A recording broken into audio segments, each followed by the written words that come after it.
Hello, gals and pals. Welcome to another episode of Cocktail Hour. Sorry we are getting a little bit late start, but we're here and we're happy, and I think most of us are drinking. So I've got Sherry on the line. Say hey, Sherry. Hey, Sherry. Okay. And we have a prolific author that we actually enjoy having on the show. I wish she wrote quicker so we could have her on more often. Awesome. Fletcher DeLancey. Say hello, Fletcher.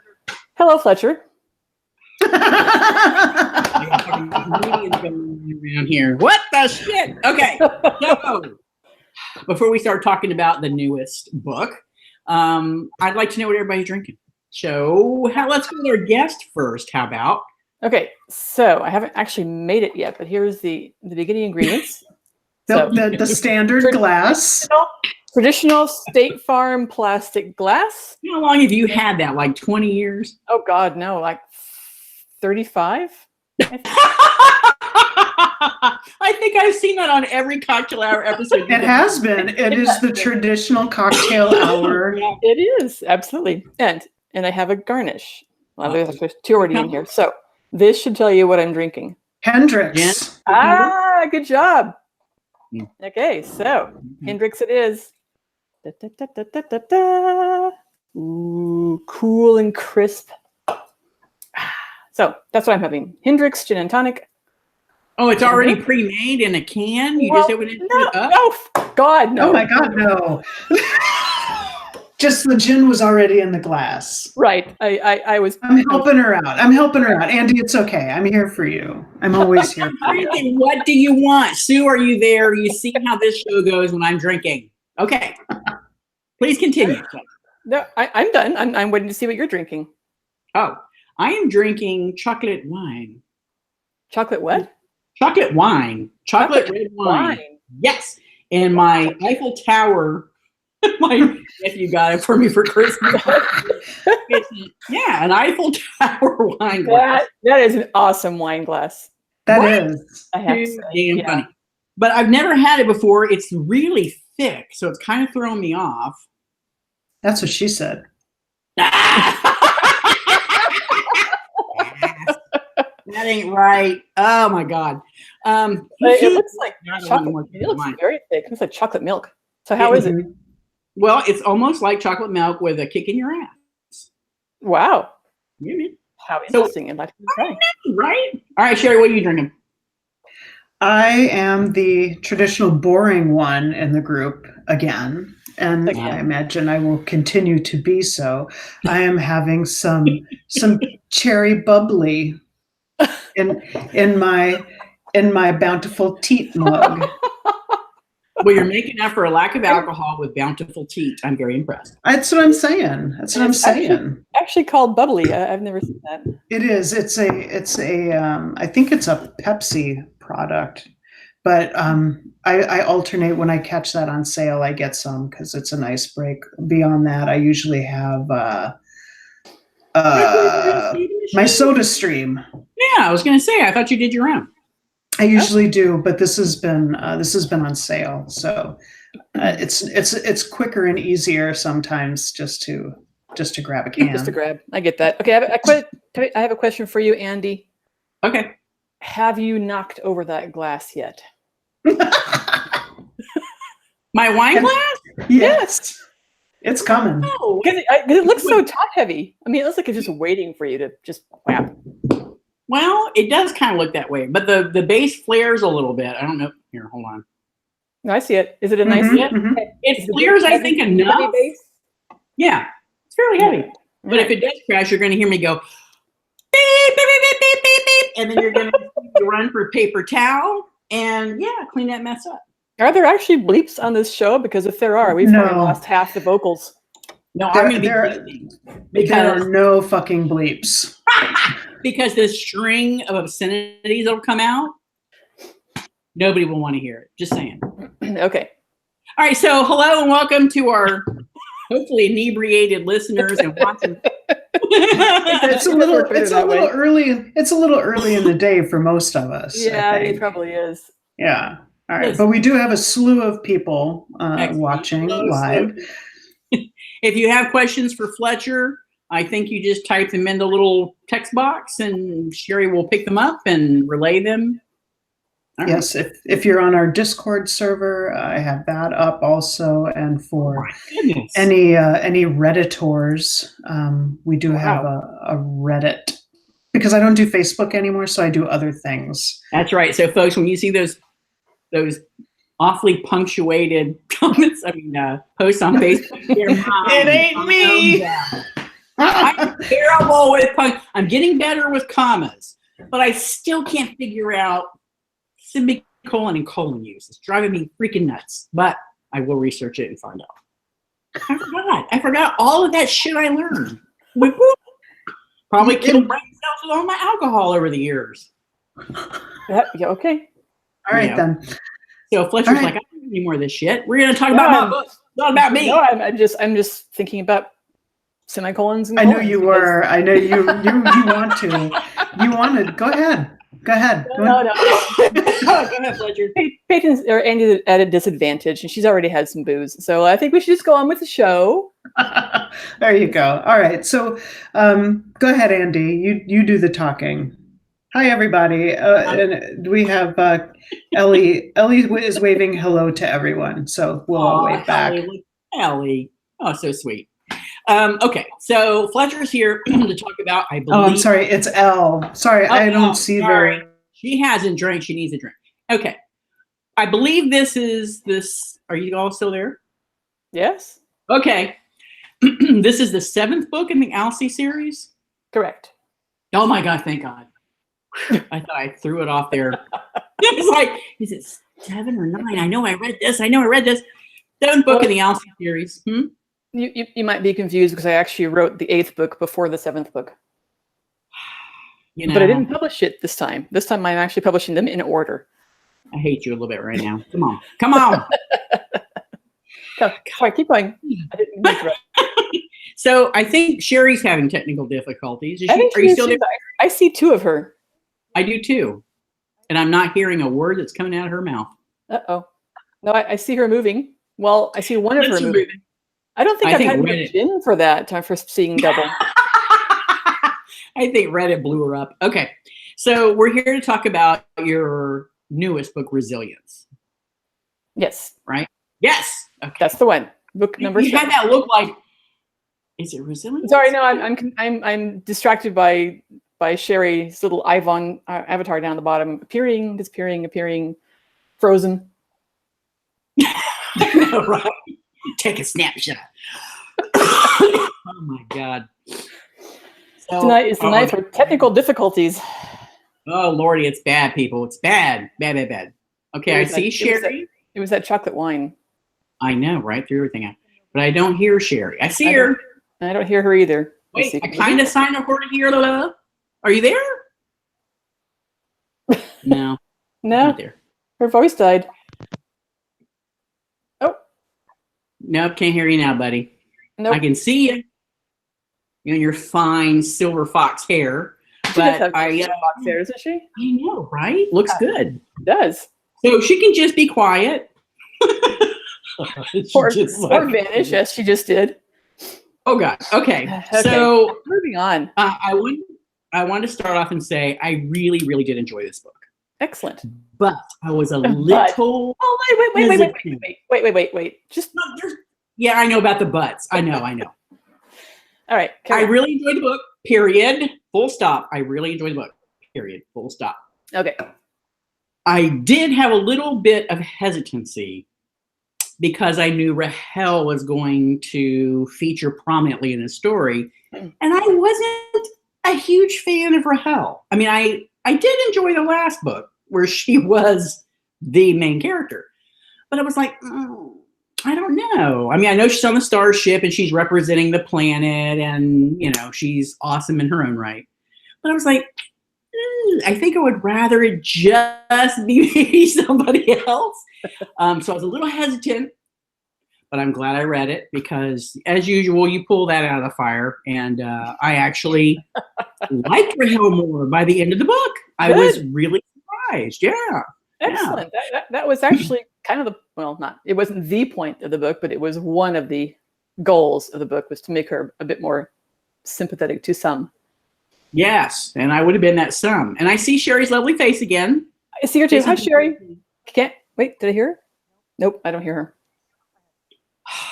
But I think she's cussing though, because I can see the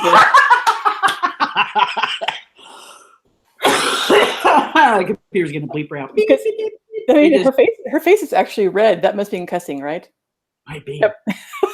Especially if you use the P word. Red face, shaking fists. That's definitely yes. Poor yes. Sherry. I know. She'll just have to text you with questions. Or text me with questions. There you go. Yeah, Problem. so that she can participate by problem solved. Words. Yes. Okay. All right. So you ended up liking Rahel by the end. I did. I mean, she's still not my favorite character. And that's fine. You're allowed. I found that I enjoyed her more by the end of that book. And it looks like Dr. Wells opened up a little bit more in this story, a little more focus on her. I enjoyed that. And I really liked the alien beings. The ones they were trying to wrestle there. They were so awesome. I'm like, I wanted to have chapters and chapters about, people dying and them not being able to figure it out as quick as they did. I was all up in the action. I'm like, I want more action. Oh man, that was awesome. Wait. You wanted more people to die? You were so bloodthirsty. Yeah, that did sound pretty bad, didn't it? But yeah, it was. I like the action. You write action really well.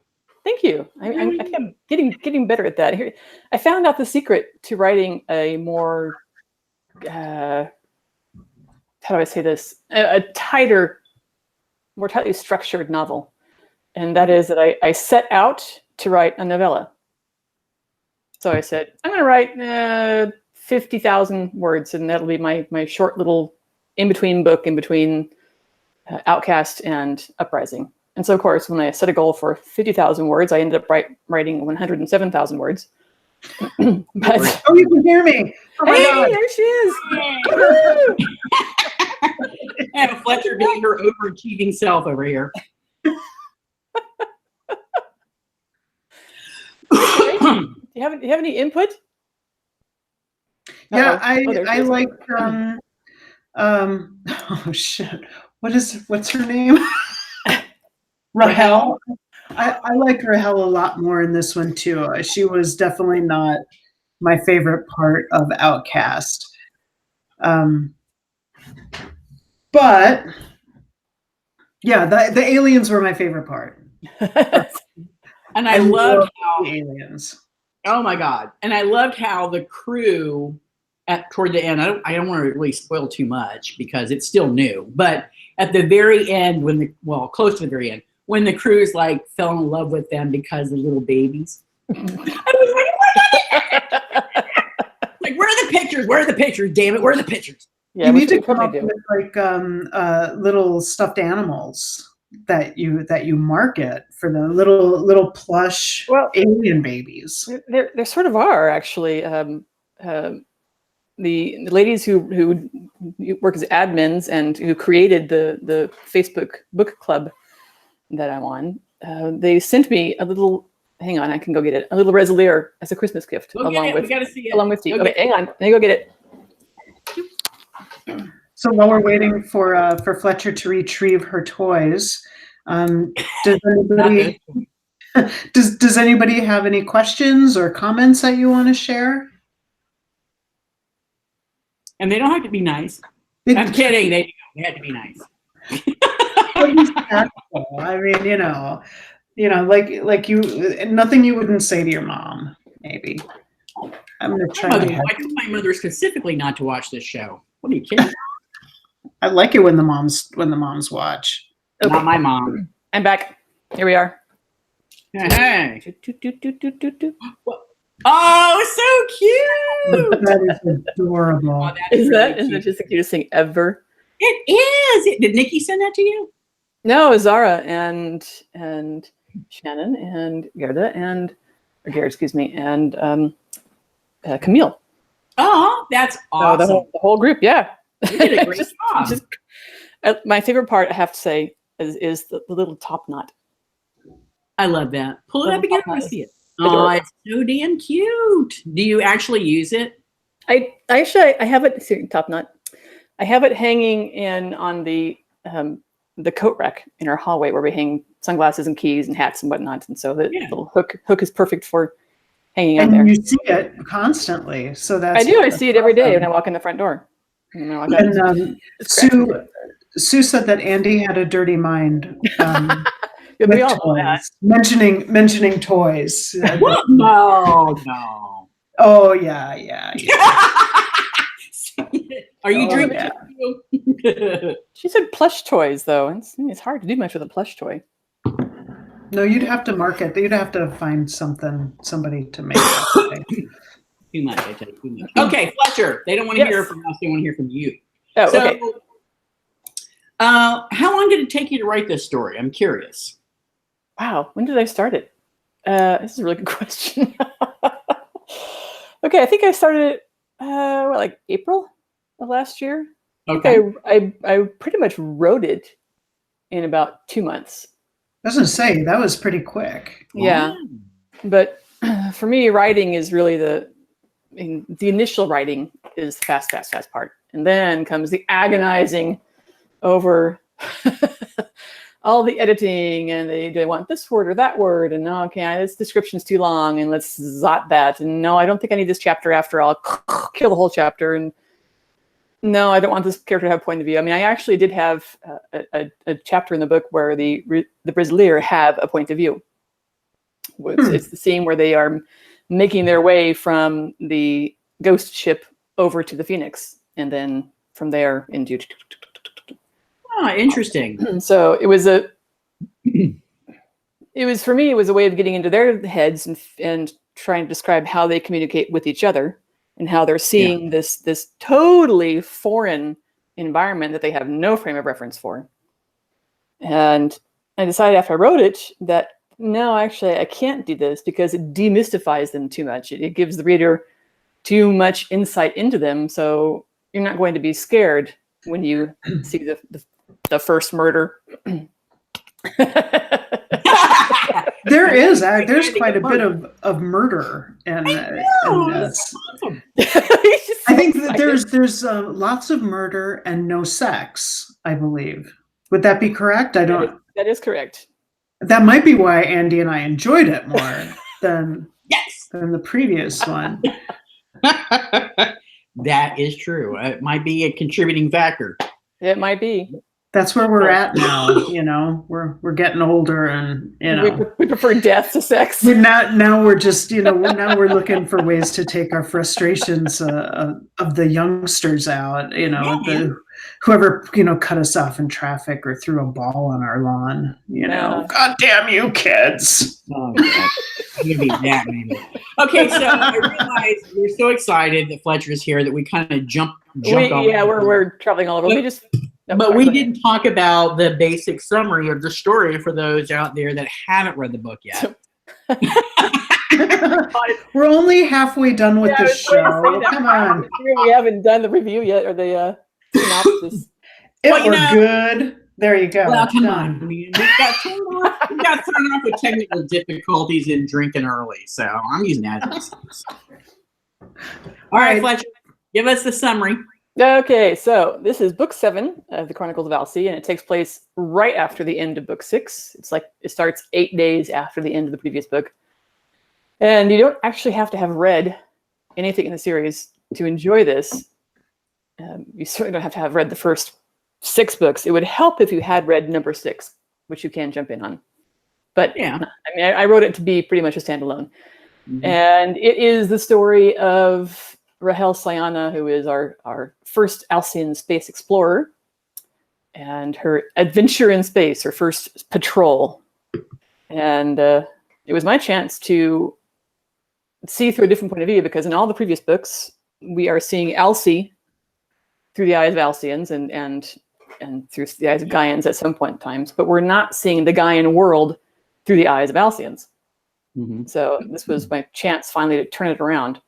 Mm-hmm. And see how very, very alien the Gaians are that meaning the humans, Mhm. to an Alcyon who's trying to adapt to their bizarre boundaries about emotions and how they lie to themselves all the time, Mhm. and how this is acceptable, but that's not, and it doesn't make any sense why they are and aren't. Yep. So she's continually getting in trouble as she says the wrong thing and tells too much truth. And is trying to learn which truths she can say and which truths she's supposed to keep to herself. And of course, she's also a warrior, which means she will never want to admit when she's not succeeding. Mhm. And she's terrified of failing at this. So when she has difficulties with all the emotional bombardment of 1,000 Gaians who can't control their emotional broadcasting, she keeps it under her hat until it gets her in big trouble. And that initiates the deeper relationship between her and Dr. Wells, which is a part of one of the spines of the book. You have several major relationships going on. You have between Rahel and Dr. Wells, between Dr. Wells and Nikatya, the captain of the ship, and between Rahel and Lynn, who was training her to learn to be in the hang on a second, I have a cat here who's dying to get out. Just a sec. Cat, what? Shoo. I'm by, this is my veranda door here, and I am the gatekeeper. I see. My job is to sit here and open and close the door. Ah. Yes. You do a fine job. Yes, thank you. This is what cat staff do. Oh, God. So anyway, so that's the setup of the book, and then the adventure starts when the ship runs into a ghost ship that is cruising through space on inertia with dead engines and nobody in sight and nobody responding, and nobody even responds when they board it forcefully. And they find out that ghost ship has picked up some unwanted life forms. Yes. Which then make their way over to Phoenix and cause considerable mayhem. Mm-hmm. Possibly ending in very nasty things like, the fusion core going kaboom. So then the race is on to figure out what these aliens are and to either catch them or kill them. The whole, I really wanted to have just a fun romp in space. Like basically, you did. It was it's like a Star Trek movie where it's beginning to end, 2 hours done. And it's all neatly tied up. It is my fastest paced book and the most mainstream science fiction I've written so far. Mm-hmm. But it still has deep dives into character development and emotional examination and all the psychology that I'd love to dig into. Yeah. And there's a lot of psychology in the aliens as well. Yeah. I like how they communicated. That was really cool. That was pretty good. Where did you see storm? I'm messing. I actually had my initial thought for the aliens was that I was going to base them on life forms that live here on Earth, which are animals that live around the vent systems underseas.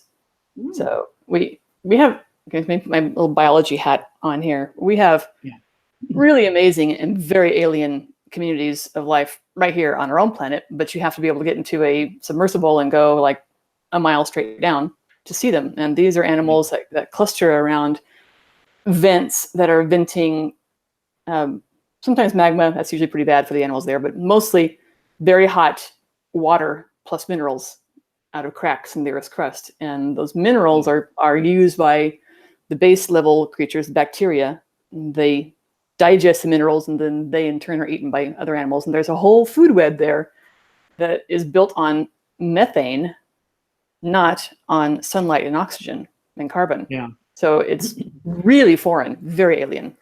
Yeah. And a lot of these animals have a way of getting from vent to vent, because you have a vent, here, and then eventually it's done, it's blown out, it's hot water, and the crust is moved, and now the next vent pops up 20 miles away, and 20 miles is like a vast desert distance for a critter that's this big, and there's no food and no hot water in the meantime. So how do they get from this place to that place? And so they have some really interesting adaptations for going dormant or traveling or floating along on a current, or just sort of checking out for a while. And so I thought, okay, so here's we can have little aliens that live in a vent system on this alien moon, and then they get caught in an eruption, in a geyser eruption.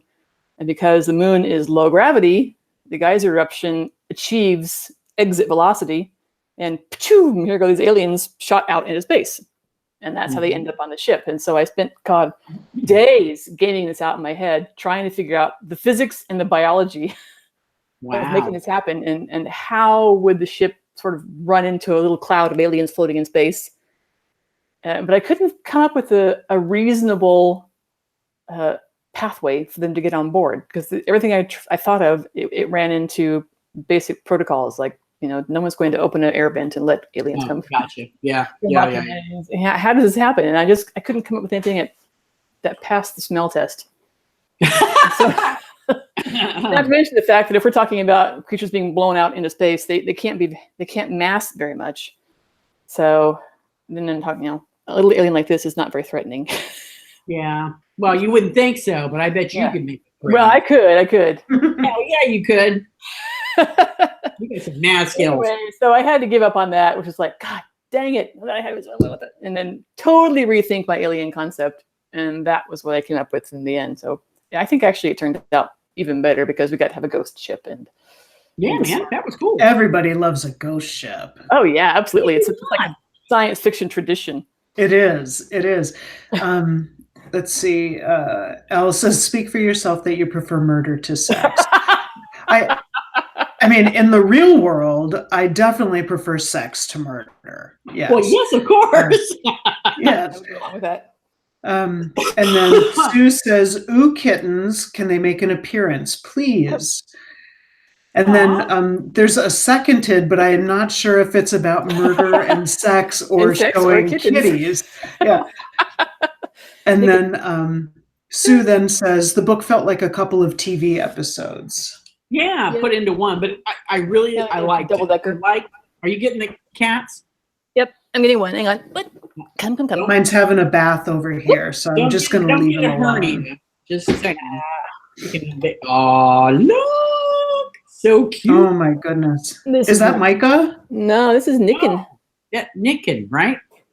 Nicken is my little 8-month-old now. Scottish. Hey, dude. Little love bug. Oh, there you go. It's the new baby. Yeah, man. He's like, normally he loves to be held. Now he's like, nope, let me go. There are people. There's noise. There's the audience. Where's Micah and Shara? Micah just came in the door and went out that way. The three of them, Micah, Shara, and Nicken. So we have 2 kittens and the big boy. And the 3 of them are a family. They are together all the time. They sleep in the same general area. They eat together. And this morning at 6 o'clock in the morning, they were wrestling under the bed together, all 3 of them. So I'm hearing. That's how my cat is with my 2 huge dogs. So it's so it's toenails on the wood floors at 6 a.m. and then thump under the bed, and they're like, God, and roll over and peek over the side of the bed, and boop, out pops a white cat, and boop, out pops a silver cat, and then Micah sticks his head out, and they're all 3 looking at me like, what? Oh man, so cute. They are. I'll still take that over 100-pound German Shepherd on my chest at 6. On your chest? Oh my God. Yes. Grabbing my arm with her teeth, with her jaws. Going, come on, time to go. Time to get up. Plus, the thing about dogs is that they, like cats, they have awful breath. But unlike cats, they are very happy to share it with you. Yes. That's okay. I give them kisses right back. I'm fine. I didn't have very pleasant breath at 6 o'clock in the morning either. Oh, something happened. Yeah, that was major static. Woo! I can't hear you now, Sherry. Hello? You can blow out your microphone, Sherry. No, Try wait. again. Shit. Oh, hello. Oh, there she is. Okay. Oh, there you are. Okay. That was freaky deaky. This is the night for technical problems. It is. We have a book-related question. Oh, yay! Really, we're going to talk about the book. Okay. Elle wants to know, are you ready to give us a release date for Uprising yet? Wait, is Uprising the next book? I've been a bad book club follower. Uprising is the next book. And in fact, today I was going through doing the first editing pass of, the little niggly shit where you're like, looking for 2 spaces versus 1 space and looking for the wrong kind of the really niggly stuff. So actually, Sherry, I was hoping to talk to you before the show so I could get an idea of your schedule, because it's ready to come to you. Okay, all right. But I've got something coming around the 18th, and we'll talk. Yes, we can talk about that. Everyone, it all depends on Sherry. And she wants to rub it in when she gets it. She'll send me a text message. Guess what I read? Like, oh, goddamn. Damn it. Well, anyway, send it over today, or when you're ready. I will. I'll try and fit it in. My this is just total ballparking. Is I was hoping for the end of March, but I have no idea if that's even going to be possible in terms of editing. Oh, gotcha. Can you give us an idea of what Uprising is going to be about? Is it going to be another adventure on the Phoenix? It is not. Uprising goes back to Alsea. Yay! And this is not the book where I got it all done in 107,000 words. This one is 156,000 words. Holy shit. Okay, yeah, March maybe. So yeah, just to compare, I have to say that it's still shorter than Outcast. Outcast is my longest book of the whole series. That was a hefty book. Yeah. So it's shorter than that. It's comparable to Warrior's Challenge and the new version of Kafinin in terms of length. So Uprising is the book. It's pronounced Caffeine. What is it? I can't even fucking remember it anymore. Caffeine. You aren't even drinking. You have no excuse. I know. I don't. None. Anyway, Uprising is the book that will tie lots of threads together. So many of the multi-book arcs that I've built in the series are being tied off in this one. So we get the answer to why there are divine Tyrees now, and why they stopped earlier, and why there was a 1,000 cycle long hiatus. And this isn't a prequel, is it? I mean, you're not doing that, are you? No, no. Who's in it? Who's in it? Well, it's divided into 3 major parts. And the first major part has 2 relatively new characters, point of view characters. It alternates between Rax Sestak, who is the spokesperson for the Voloth settlement. Oh, right. Yeah. And the other one is Prime Builder Anjali Irolis. So we're seeing the viewpoints of very different people. So another powerful politician, but not the Lancer. And she's quite in loggerheads with Lancer Tall. And Rax trying to find acceptance in this planet that he now lives on, that he tried to invade earlier. But I like him. I feel bad for him. There's a funny thing that happens when these Voloth are given the empathic directive to never harm Alsea or an Alcean. As you may remember, way back in book 2 of the series, the reason they were allowed to stay on Alsea was because they had to accept being given a forced empathic directive that would forbid them from harming any Alcean or doing any harm to the planet itself. So an unexpected side effect of this is that they love Alsea. They see it as their home. And they know it's an artificial love, but it doesn't matter because that's what they feel.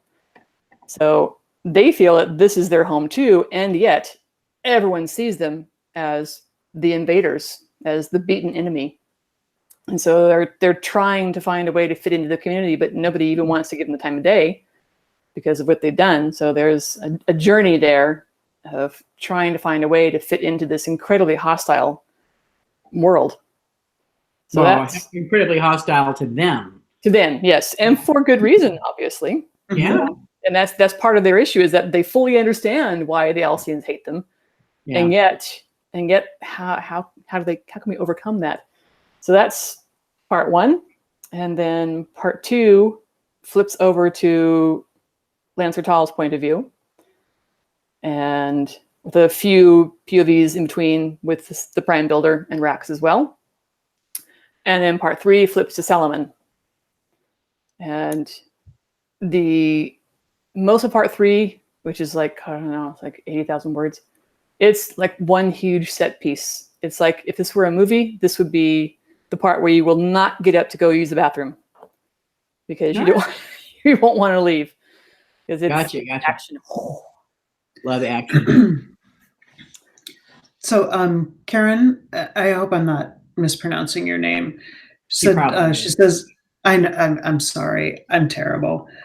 My name is spelled Cheri, and I've been called Cherry or Cheryl more times than I can even count.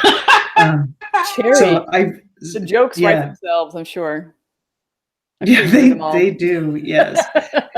Corrine, okay, thank you very much. Corrine says, I've said it before, you're going to make us love Rax. Yes, that was the plan. I'm still waiting for you to make me love Akatia. Well, if you didn't love her after Resilience, I think it's a lost cause. I'm a lost cause. I do like her a lot more, but I know I'm never going to love her. But that's okay. That's okay. All my love is for Tal. Aww. And Solomon too. Yeah. What can I do? Yeah, I can tell you. Okay, wait. So you love Tal and Solomon equally? No. Oh, I knew that was coming, Fletcher. How could you not know that was coming? No. Because my prediction is that Uprising is going to start some fights because. What? Really? You're going to have a couple of camps fighting it out? Well, because Tal and Solomon end up on opposite sides of a really, really huge political question. Oh, I'm sure. I have no doubt. They always kind of knock heads, you know. Yep. If that's good. So I like Tal better. I like her warrior's heart, you know, and but Solomon, she's just I don't know. Every time I read her, when I'm not reading her, I forget how much I love her. And then within, the first scene of the new book, I'm like, oh, I love her so much. But like for sex stuff, I prefer Tal. Or,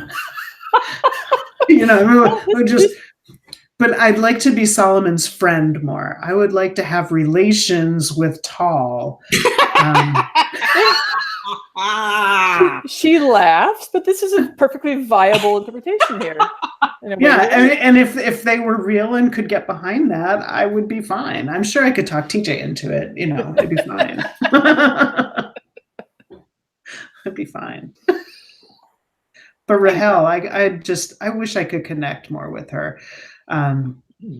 I connected with her more in Resilience than I thought that I would. Even though it had only been a short amount of time, I think the way you wrote her, it was much less YA. She seemed much more mature. She still did some stupid things, but I understood them a lot more. She wasn't quite as maybe it's that she wasn't quite as emotionally raw. Maybe that has something to do. I mean, during Outcast, there was so much emotion. It was like she was just constantly being bounced from one massive betrayal or disappointment or loss to another, And in this book, she was still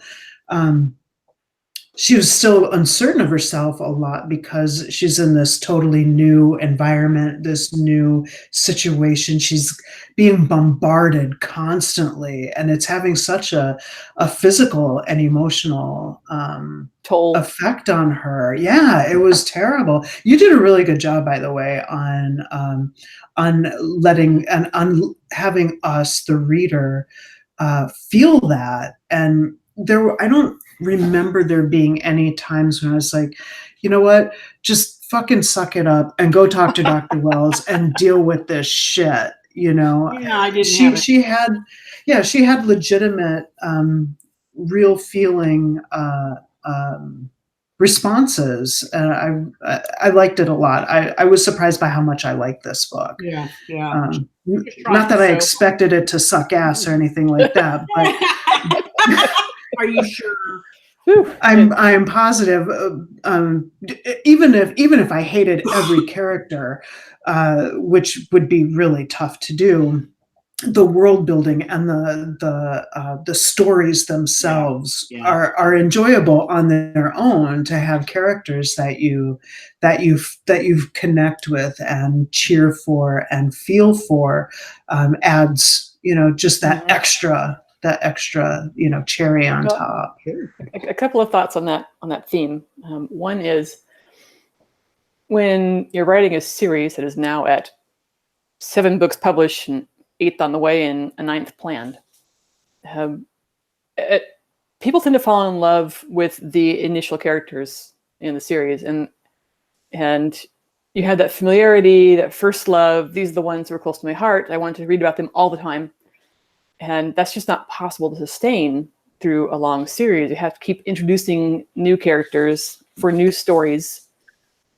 And so, unless you're a hack writer and all the characters are exactly identical and they all have the same speaking voice and the same emotions, you are going to have very different backgrounds and different ways of behaving and different ways of thinking. And so it's just a given that some readers will love this character and some will love that one and some will dislike this one. And when I first started writing, it was really hard for me to hear that someone didn't like one of my characters. It was like, but how could you? Oh God. I love them all. Children, right?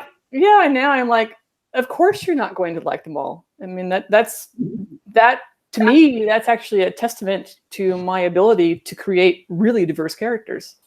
Mm-hmm, it's true, and that's something that I really like about you is when we first started working together, and if I didn't like something, like I've never really liked Akatia. She's just never been my thing, and I could when we first started talking about it, you really worked so hard to convince me about why I should love her. And am I really not getting how awesome she is? What is wrong with you? How can you not? I know, right? But we were able to talk about that, and I was able to tell you, there's just these little things that I just don't care for. It's not that she's an awful person, but it's just. You're right. It is a testament to writing diverse characters, writing real characters, because there are a whole lot of people in real life that I feel the same way about. Some people can think they're awesome and fantastic, and I am not going to like them no matter what you tell me. Yeah. They're multidimensional characters, just like real people. And talking about writers who do the same characters, it's not even a series based thing necessarily. I'm going to go out on a limb here and say that that's a big reason why Andy and I stopped reading so much lesfic, is because we just got burned out of reading about the exact same people, the same relationships, the same problems. And when you get into series, especially those what's it called when it's damn it, the word is right there. Describe it. When you have a bunch of people that like in each book will focus on a different person in the group. Anthology? No. Romana Clef? No, that's not it. But anyway, so like I can't think of the damn word. It's going to drive me crazy. But anyway, so you start out with one person in the group, and they meet the love of their life, and blah, blah, blah, blah, and you get to meet all of the other people that are eventually going to be ensemble. There you go. Woo. Right. So, oh my God.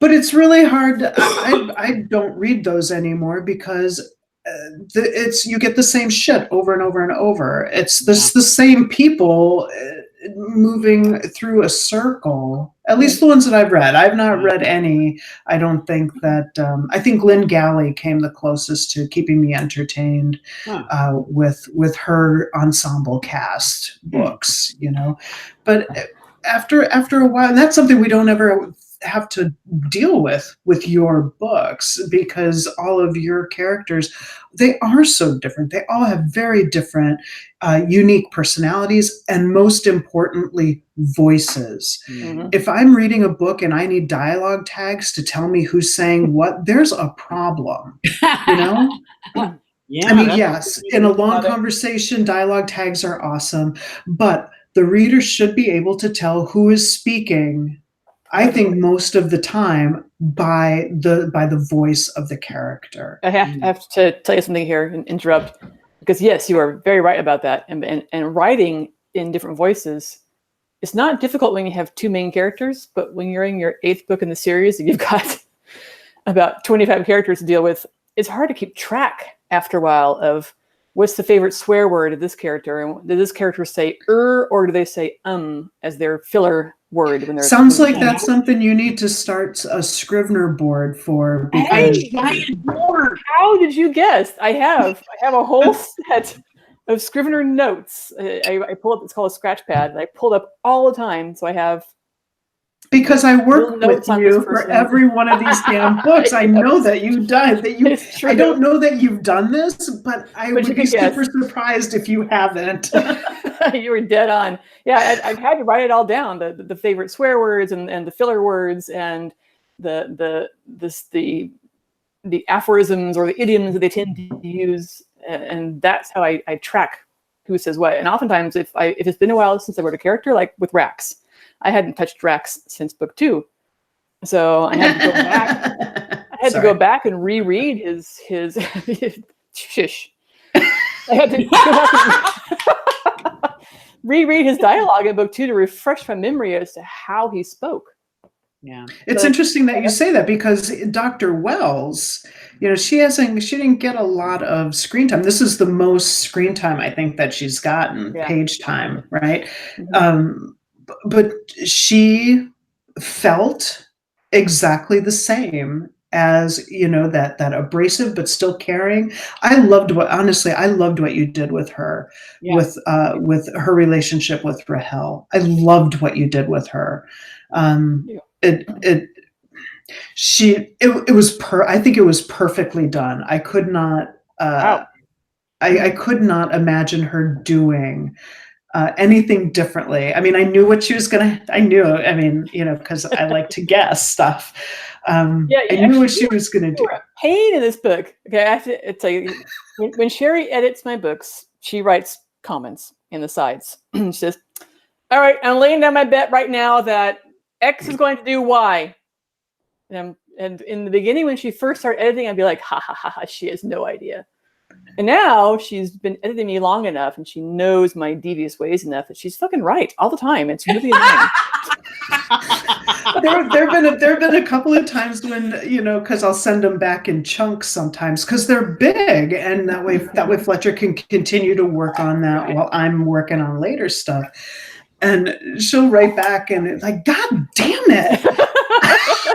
I really thought I did a good job of hiding them. I'm like, yeah, but you got to remember, I'm pretty good at this, and and I know how you think, and I bet you have a lot of the readers that have read every one of the books, they're doing the same thing. How many of you folks out there who are watching right now? We got almost 20 people watching right now.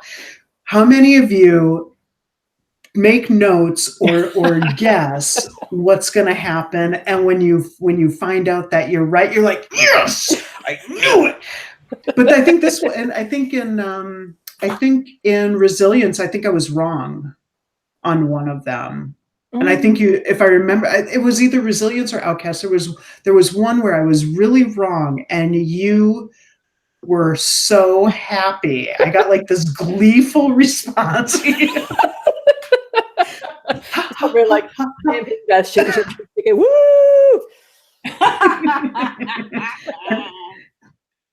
Yep. Okay. So we've got some folks who are doing the same thing that I'm doing. That's right. I just that is part of the fun when you're reading a book that's spinning out a tale where there are things you can't know yet. Part of the fun is trying to figure out what's going to happen. And even when I'm reading by myself and there's no one involved in the read with me, I will make a note. I will, for myself, on page whatever, I guess that this, and the earlier I can get, the happier I am. I totally get that. I understand that. Okay, now my question is, you're reading all these books electronically, or do you still read anything in paperback?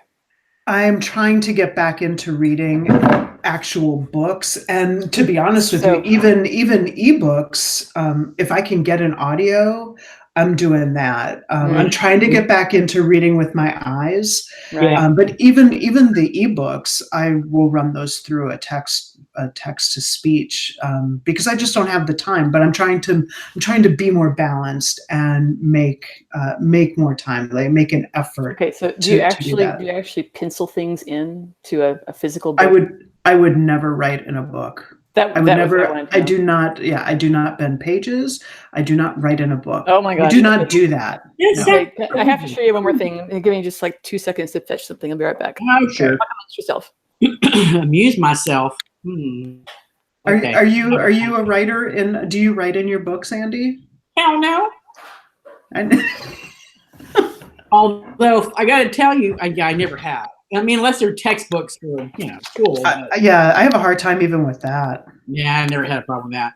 But regular novels and stuff. No, I don't do that. No. Okay, I'm back. What do you got? Okay, so this is my author's proof. Yeah, that's a really nice. What? Wait, I see. Not for resale, resilience. Yep. All right. So this is the book that you order when you're the author and you say, I want a cheap ass copy to look over a physical copy and find all the things that my eyeballs don't see in an electronic version, because you see differently on the written page than you do on a screen.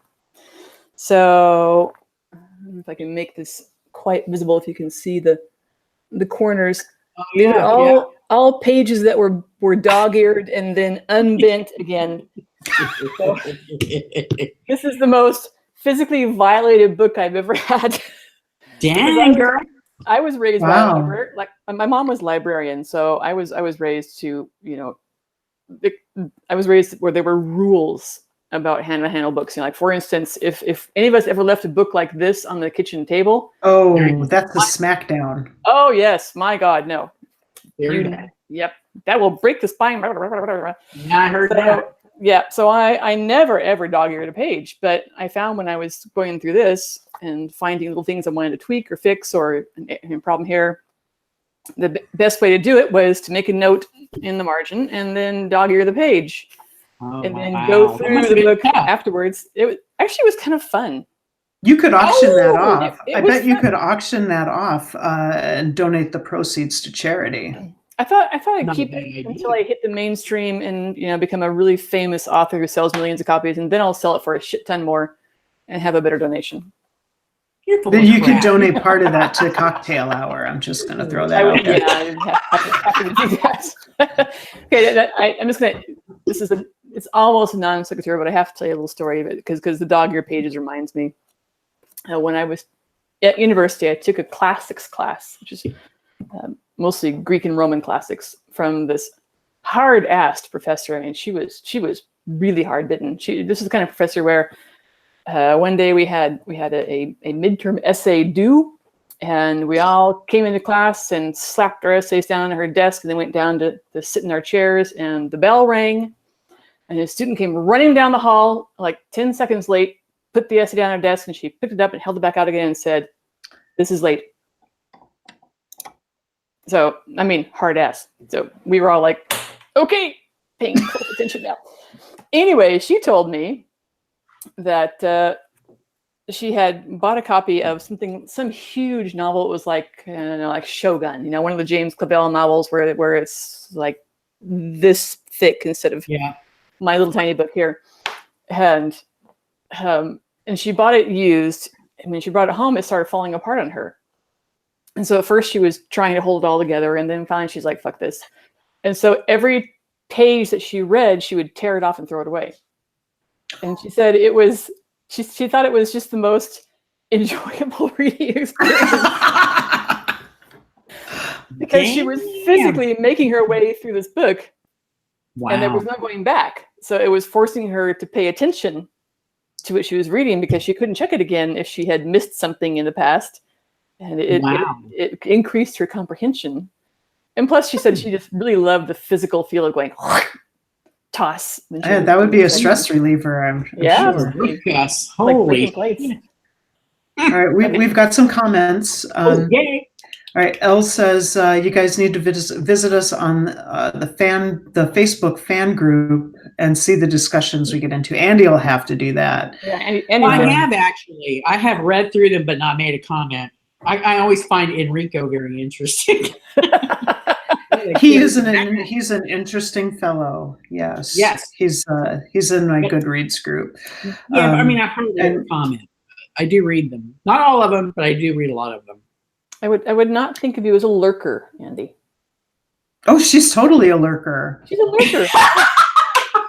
Online, she totally is. This totally extroverted personality. She's a lurker.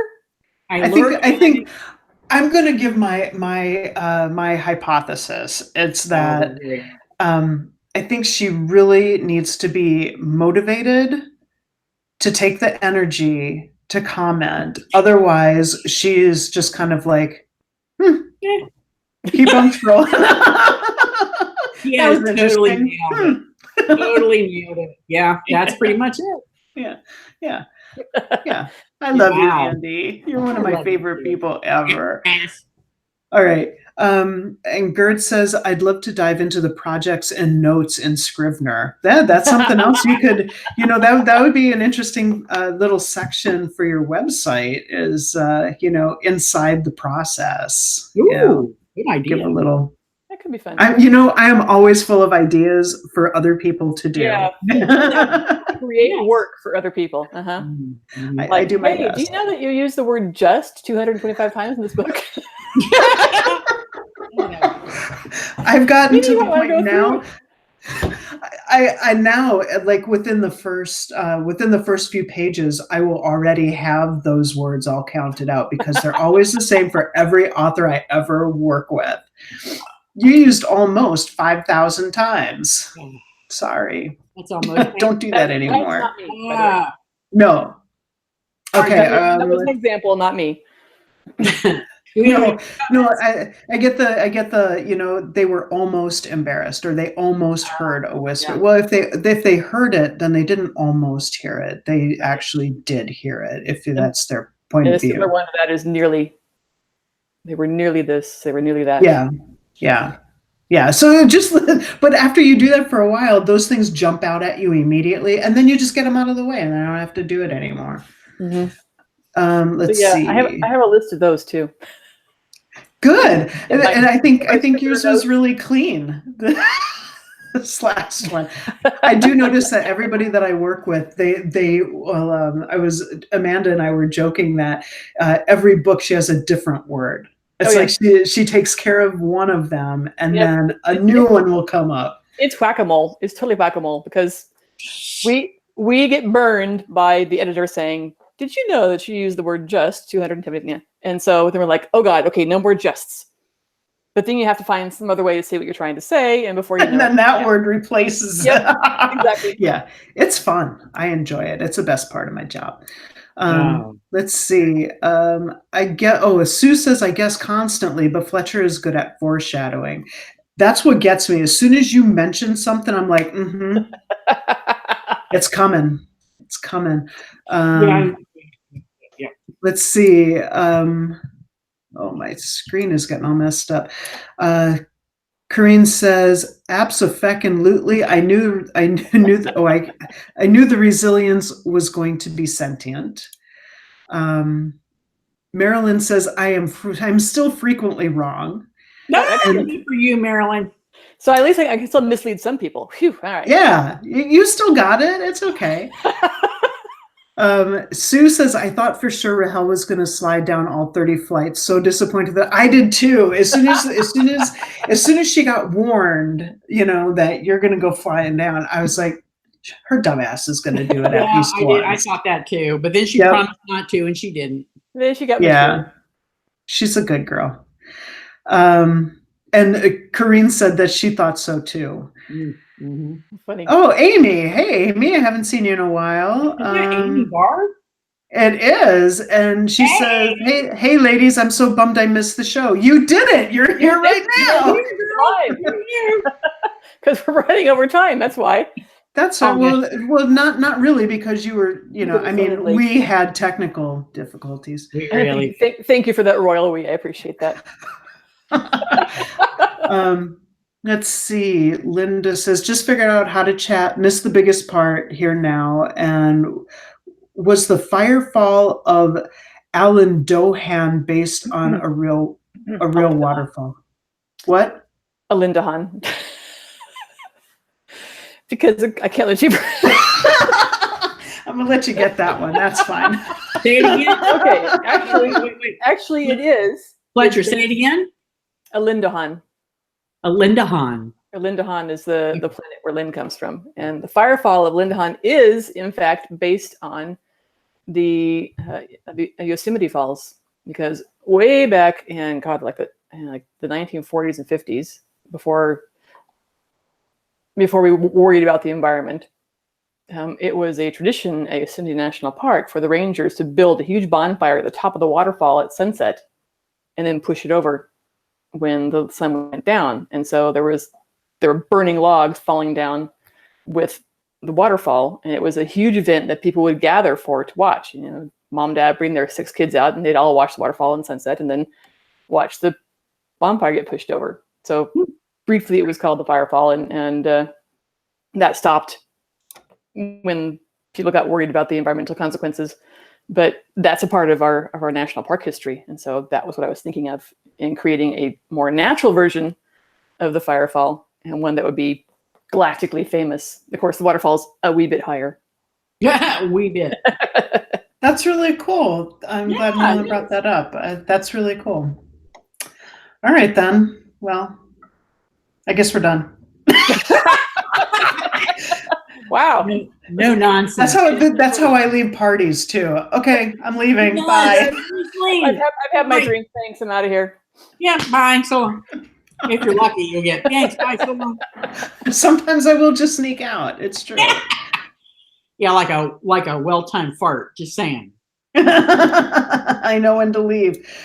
Chopin says hello, also a new follower. I'm glad I didn't end up oversleeping by too much. This is fascinating. We are always fascinating. We may not be, we may not be the most well-read or the most insightful, but we have fun. We do have fun. That's true. We swear a lot. Fucking yeah. And I was going to say, fun. Isn't that why we read? To enjoy ourselves? Yeah. It's one of the things I read. Yeah, why I read. As long as Colette's not suggesting the book, we have fun. Oh my God. Just have to say that because she's not here to defend herself, but we'll get her though. We'll get her. We'll get her. Oh, Gerd says, what are you working on now? Right now I'm working on editing the final nitpicky edits before I send it to Sherry, because otherwise she'll nitpick and say, did you know that you've used the word just 400? You're not going to give me anything to do. I'm trying to get those out of the way first. So that's what I'm doing right now. And I've been plotting. I've almost got the next book plotted out.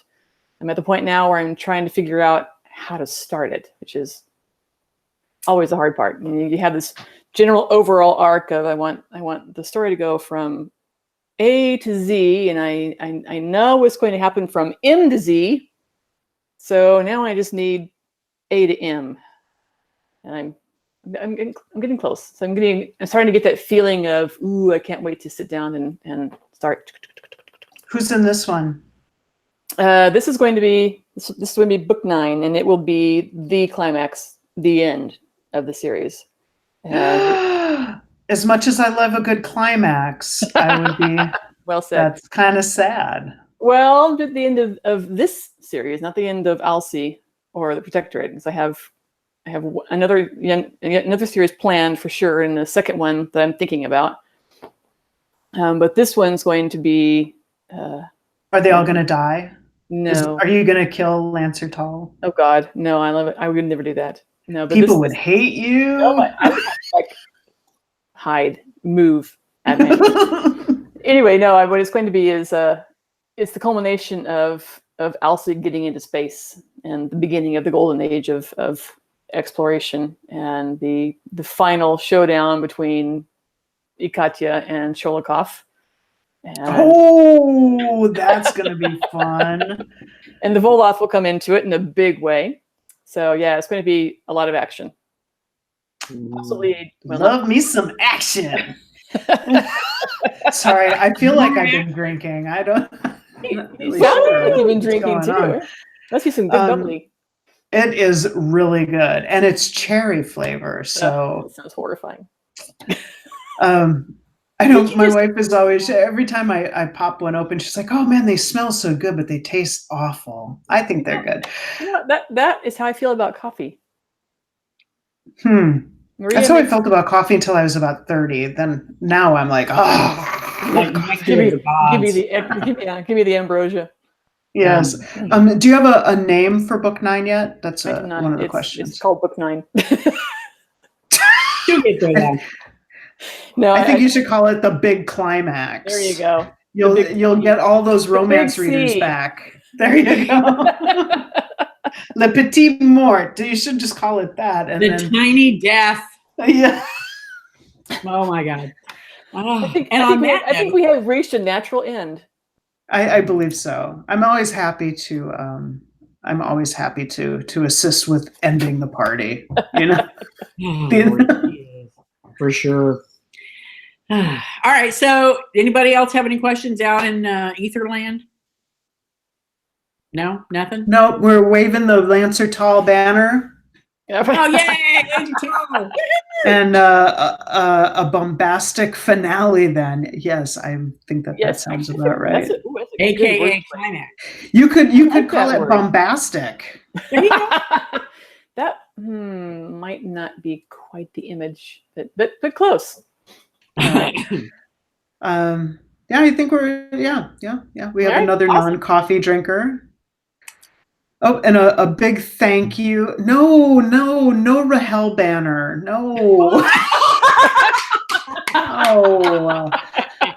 Who made the Rahel banner? I'm curious. Respect diversity, Sherry. Respect diversity. I do. That's fine. Well, I just maybe in another 5 years. No, I'm just saying.